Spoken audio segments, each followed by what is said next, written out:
জাম ঘরে ঘুরি এই সাইডের যতগুলা কাজ আছে আজকের ভিতরে যদি শেষ না করতে পারছোস তোর খবর আছে বলে দিলাম।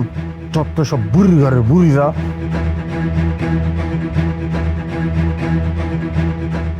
মা, আমার মা আমার সাইটে লেবারের কাজ করতেছে। কি ব্যাপার আন্টি, আপনি এভাবে কাঁদছেন কেন? কি হয়েছে? না বাবা, কিছু নয়, কাজ করতে করতে ব্যথা পেয়েছি তো তাই কান্না করতেছি। কাজ করতে গিয়ে ব্যথা হয়েছেন? বাই দ্য ওয়ে, আপনি এই বয়সে কাজ কেন করতেছেন, তাও আবার এরকম একটা কনস্ট্রাকশন সাইটে? আপনার বয়স দেখছেন? আপনি এই বয়সে আপনি বাসায় বসে থাকবেন, আপনি রেস্ট করবেন, আপনি নামাজ কালাম আদায় করবেন। আপনি এখানে কাজ করছেন কেন? আপনার পরিবার পরিজন কেউ নাই? কি করবো বাবা, বুড়ো বয়সে কাজ না করে কই যাবো, কার কাছে যাবো? এই পৃথিবীতে তো আমার কেউ নাই, কে আমারে খাওয়াইবো কও? আই এম সরি, বাট পৃথিবীতে কেউ নাই বলতে সবাই মারা গেছে? না বাবা, আবার সবাই মারা যায় নাই। আমার ছেলে আছে, ছেলের বউ আছে।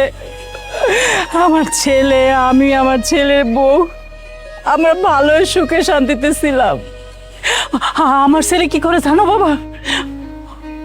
আমার ছেলে না ওই বড় বড় বিল্ডিং বানায় না, ওগুলির ব্যবসা করে, ওই জায়গার ব্যবসা করে।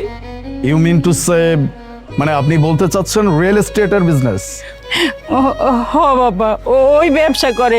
আর ওই কাজ করার লেগে না, হ্যাঁ, আমার প্রায় এই মাসের পর মাস বাইরেই থাকে। আর ওই সুযোগটাই আমার ছেলের বউ নিছে। আমার ছেলের বউ চরিত্র ভালো না, বিভিন্ন ছেলে করে বাড়িতে লয়ে আহে।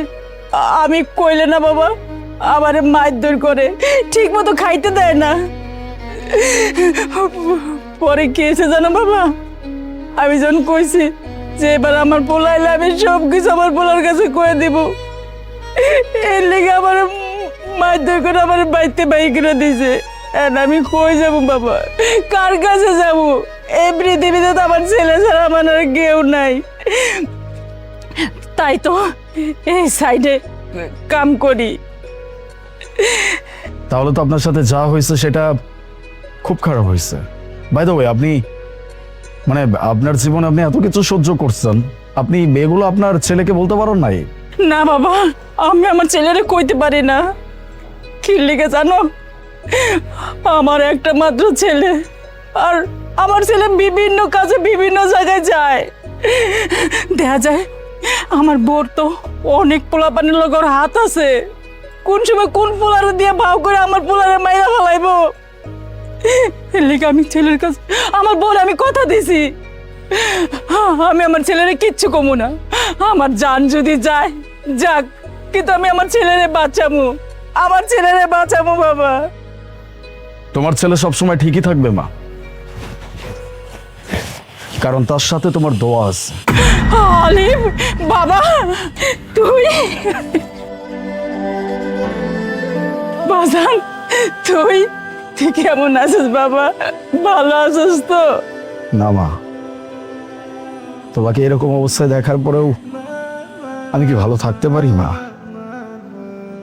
আমার মা আমারই একটা কনস্ট্রাকশন সাইটে কাজ করতেছে, তাও কিনা আমার ম্যানেজার তাকে ধাক্কা দিয়ে ফেলে দেওয়ার কারণে সে ব্যথা পেয়ে কান্না করতেছে। এটাও আমার নিজের চোখে দেখতে হচ্ছে। মা, আমি কিচ্ছু জানতাম না। মা, আমি কিচ্ছু জানতাম না এসবের। আমি যখন 3 মাস পরে বাড়িতে ফিরছি, তখন আমাকে আমার ওয়াইফ বলছে যে তুমি নাকি আমার আলমারি থেকে অনেকগুলো টাকা নিয়ে ভেগে চলে গেছো। আমি আলমারি খুঁজে দেখছি মা, আসলে টাকা ছিল না। আমি তবুও বিশ্বাস করতে পারি নাই। আমার মা কেন আমার টাকা নিয়ে চলে যাবে? আর আমার মা কোথায় বা যাবে? আমি ছাড়া তো আমার মায়ের আর কেউ নাই। আমি অনেক খুঁজছি মা তোমাকে, আমি কোথাও খুঁজে পাই নাই। আজকে যে তোমাকে এরকম অবস্থায় দেখবো, এটা আমি আর কোনোদিন চিন্তা করতে পারি নাই মা। বুঝতে পারছি মা, ও তোমার সাথে এসব কিছু কি জন্য করছে।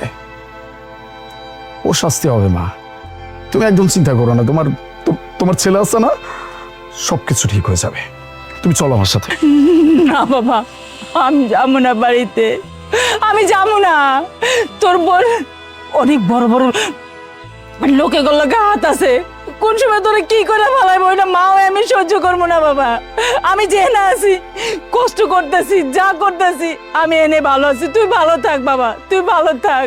তোমার দোয়া আমার সাথে আছে না মা? আমার কেউ কিচ্ছু করতে পারবে না, আর তোমারও আমি কাউকে কিচ্ছু করতে দিব না। তুমি শুধু এখন চেয়ে চেয়ে দেখবা যে ওই অমানুষটার জীবনে আমি কি করি। ইসমুনা, আপনি এক্ষুনি পুলিশ নিয়ে আমার বাসায় আসবেন। জি স্যার। মা চলো।